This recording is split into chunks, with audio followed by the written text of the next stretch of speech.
ပြပြနေသူအစုခဲတော့ နင်ကဟိုအစိုးကမမလေးပြောတဲ့တိုင်တော်လေးတတော်တစ်ခေါက်ပြန်ပြောရပါလားဟိုတတော်မျိုးစုံပြန်မယ် တတော်ရရင်ရမှာနော်တော့တတရေးနေတော့အလုံးဝင်နေနေတဲ့အလုပ်ပြုတ်နေနေတဲ့တော့ ဟိုရှစ်ရှယ်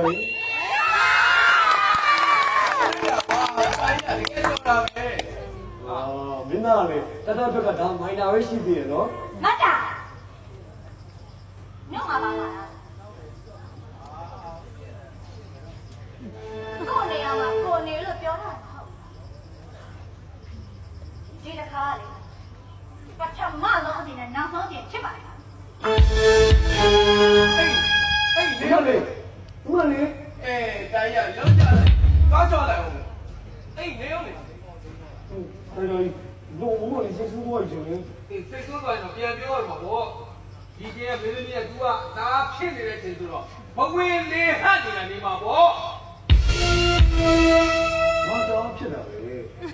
ကမေးမနေဘူးကိုနေရကိုမနေဘူး ဟိုတော်တော်အပြူသဘောဆောင်တွေရွေချက်နဲ့လောက်တာပါမမလေးကိုဆရာလောက်တာဟုတ်ပါဘူးဟိုဒီတိုင်းမဲ့